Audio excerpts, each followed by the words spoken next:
সুবহানাল্লাহ। এ ভাইরা আমার, মায়েরা আমার, ভালো করে শোনেন। এ পৃথিবীর মানুষ, ও মালদা ডিস্ট্রিক্টের মানুষ, ভালো করে শুনে নাও।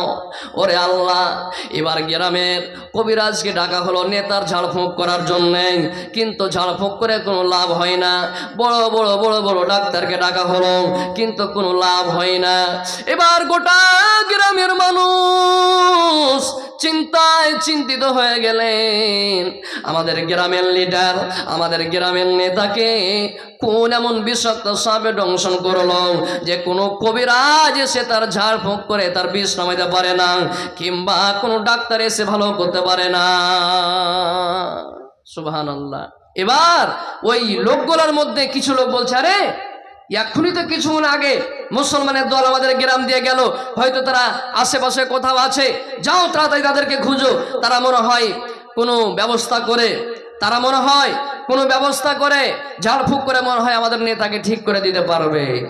এবার বলছে তাই নাকি? বলে হ্যাঁ, চলো তাড়াতাড়ি তাড়াতাড়ি চলো।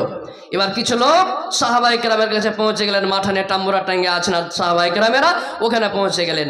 যাওয়ার পরে এই ইহুদিরা ওই সাহাবায়ে কেরামদেরকে বলতে লাগলেন, ও আল্লাহর বান্দারা, রে আল্লাহর বান্দারা, আমাদের গ্রামের যিনি লিডার, আমাদের গ্রামের যিনি নেতা, ওই নেতাকে একটা বিষাক্ত সাপে দংশন করে নিয়েছে।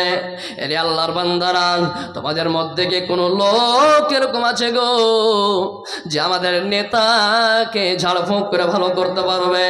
তোমাদের মধ্যে কোন মানুষ কিরকম আছে, আল্লাহর বান্দা আছে গো, আমাদের নেতা, আমাদের সরদার, আমাদের নেতাকে ঝাড়ফুঁক করে ঠিক করে দিতে পারবে? কেউ আছে এরকম? সাহাবায়ে কেরামদের মধ্যে একজন সাহাবী দাঁড়িয়ে গেলেন। অন্য রিওয়ায়াতে আছে যে আবু সাঈদ খুদরি রাদিয়াল্লাহু তাআলা আনহু নিজেই বললেন যে হ্যাঁ, আমি পারবো ঝাড়ফুঁক করতে, ঝাড়ফুঁক করবো, ইনশাআল্লাহ, আল্লাহ চাইতে ভালো হয়ে যাবে, কিন্তু ফ্রিতে ঝাড়ফুঁক করবো না। তোরা গ্রামে থাকতে জায়গা দাওনি, ফ্রিতে ঝাড়ফুঁক করবো না। কি লিবে? বলছে 30টা ছাগল নিব, 30টা ছাগল লাগবে। ঠিক আছে, 30টা ছাগল নিবে, গ্রামের নেতা, ওনাকে ঠিক করো, যা লিবে দিব। মানুষ বলে না, যখন মানুষের বাড়িতে কাউরি হোক যখন মুসিবত আসছে, তখন মালদা নিয়ে যাওয়ার পর বলছে 20,000 টাকা লাগবে, ডাক্তার বলছে। তখন কি বলছে লোকটা, যে ডাক্তারবাবু টাকার চিন্তা করিয়েন না, আপনি ছেলেটাকে ভালো করেন, আমার বাপটাকে ভালো করেন, টাকার আপনি চিন্তা করিয়েন না।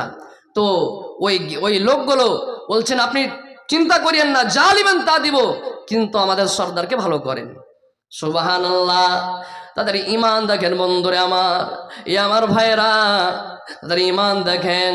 এবার একজন সাহাবী এবার চলে এলেন ঝাড়ফুঁক করার জন্যে, ঝাড়ফুঁক করতে চলে এলেন। এবার ওই নেতা ওই সর্দারের পাশে বসে সূরাতুল ফাতিহা পড়ে পড়ে পড়ে ঝাড়ফুঁক করতে লাগলেন, ফুঁক দিতে লাগলেন, ফুঁক দিতে লাগলেন। এই করে করে করে সুবহানাল্লাহ, ওই গ্রামের লিডার, ওই গ্রামের নেতা কিন্তু ভালো হয়ে গেল। সুবহানাল্লাহ। এই সূরা ফাতিহা পড়ে পড়ে ঝাড়ফুঁক করে দিলেন, ওই গ্রামের নেতা ভালো হয়ে গেল। এবার গল্প হয়েছিল 30টা ছাগলের, ওই ছাগল দাও। এবার 30টা ছাগল কিন্তু হাঁকিয়ে চলে আসছে। এবার সাহাবায়ে কেরামদের খিদাও লেগেছে, ভোগ লেগেছে। তারা বলছে আরে একটা জবাই করে মন না হয় খাইলি। বলছেন না, এখানে জবাই করবো না, খাবো না। ওই সূরা ফাতিহা পড়ে পড়ে যে আমরা ঝাড়ফুঁক করে আমরা বকরি নিলাম, এটা আমাদের জন্য হালাল হবে কি হারাম হবে, আগে ফতোয়া জিজ্ঞেস করব। ফতোয়া জিজ্ঞেস না করলে ভাই কিন্তু খাবো না। আমরা যদি হতাম তো কি বলতাম, দেখা যাবে, খেয়ে লাগে নাকি? কিন্তু সাহাবায়ে কেরামদের ঈমান দেখেন, ওনারা বলছেন ও আমার সঙ্গী সাথীরা, না না না, যতক্ষণ পর্যন্ত আল্লাহ রসুলকে জিজ্ঞেস না করব ততক্ষণ পর্যন্ত আমরা এই বকরি জবাই করব না, বিক্রি করব না। আমাদের পেটে ভোগ লেগেছে, আমরা খিদায় মরে যাব, আমরা ক্ষুধার্ত থেকে আমরা দুনিয়া ছেড়ে বিদায় হয়ে যাব, সে ভালো, কিন্তু হারাম খেয়ে আমরা বাঁচতে চাই না। সুবহানাল্লাহ। এবার ফতোয়া জিজ্ঞেস করার জন্য এবার ছাগল হাঁকিয়ে নিয়ে আল্লাহ রসুলের দরবার চলে গেলেন। আল্লাহ রসুলকে গিয়ে বললেন, ইয়া রাসূলুল্লাহি, হে আল্লাহ পাকের রসুল, এরকম ঘটনা আমাদের সঙ্গে এই ঘটনা ঘটেছে। আমরা এ সূরা ফাতিহা পড়ে পড়ে ঝাড় ফুঁক করেছি, যার ফলে আমরা 30টা ছাগল নিয়েছি।